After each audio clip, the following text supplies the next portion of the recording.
I don't even think he understands the fundamentals of what is going on here. The Indian examination system is a fraud. Millions of people believe that if you are rich and if you have money, you can buy the Indian examination system. The minister has blamed everybody except himself.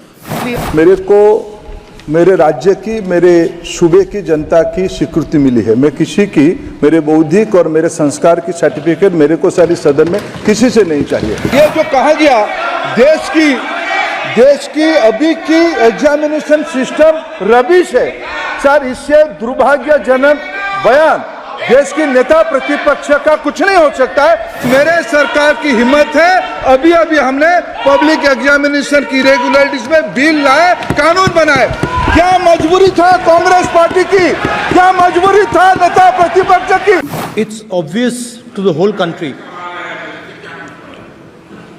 It's obvious to the whole country that there is a very serious problem in our examination system. This is not just a question of NEET, it is in all the major examinations. Now, the minister has blamed everybody except himself. Right? I don't even think he understands the fundamentals of what is going on here. आप प्रश्न क्या है आपका? आ रहा हूं sir. Sir ये मैं question को सेटअप कर रहा हूं। इसलिए प्रश्न पूछ रहे हैं। ये the issue is that there are millions of students in this country who are extremely concerned at what is going on and who are convinced that the Indian examination system is a fraud. That is what is at stake here. Millions of people believe that if you are rich and if you have money, you can buy the Indian examination system. And by the way, and this is the same feeling that the people in the opposition have. And that is why we are asking some very simple questions to Honorable Minister. Number one, as this is a systemic issue, what exactly are you doing to fix this issue at a systemic level?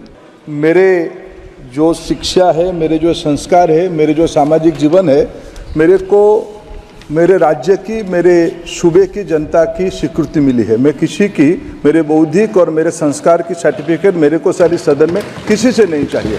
देश की प्रजातंत्र में चुन के मेरे नेता प्रधानमंत्री मोदी जी को प्रधानमंत्री की भूमिका दिया है। मैं उनकी निर्णय से यहाँ उत्तर दे रहा हूँ सदन को। बाकी ये कहना चिल्लाने से सच झूठ नहीं हो जाएगा साहब। ये जो कहा गया देश की अभी की एग्जामिनेशन सिस्टम रबिश है सर, इससे दुर्भाग्यजनक बयान देश की नेता प्रतिपक्ष का कुछ नहीं हो सकता है सर। मैं कठोर शब्द से उसको निंदा करता हूं। बाकी रहा, मैं सर आपके सामने, आपके माध्यम से देश के सामने सर एक तथ्य रखता हूं सर। जिन्होंने रिमोट से सरकारें चलाई है, 2010 में 3 बिल आया था सर शिक्षा सुधार के लिए। उन्हीं की पार्टी के नेता आदरणीय कपिल सिब्बल साहब 3 बिल लाए थे। उसमें से एक बिल था एजुकेशन, उसमें एक बिल था prohibition of unfair practice bill 2010, जिसकी उद्देश्य एजुकेशन इंस्टीट्यूशन में माल प्रैक्टिस को बंद करना। सर, मेरे सरकार की हिम्मत है, अभी हमने पब्लिक एग्जामिनेशन की रेगुलरिटीज में बिल लाए, कानून बनाए। क्या मजबूरी था कांग्रेस पार्टी की, क्या मजबूरी था नेता प्रतिपक्ष की? उन्होंने उस बिल को उल्टा किया, किसके दबाव में उल्टा किया? क्या निजी मेडिकल कॉलेज की दबाव में, उनकी घूसखोरी की दबाव में उन्होंने उस बिल को उल्टा किया था? सच सुनने की सामने नहीं है। ये मैं किसी की विद्वता में प्रश्न नहीं उठाता हूं, लेकिन सच 2010 में शिक्षा सुधार की बिल उन्हीं की सरकार ने लाया था, दबाव में उन्होंने उल्टा किया। ये हमको प्रश्न पूछते हैं।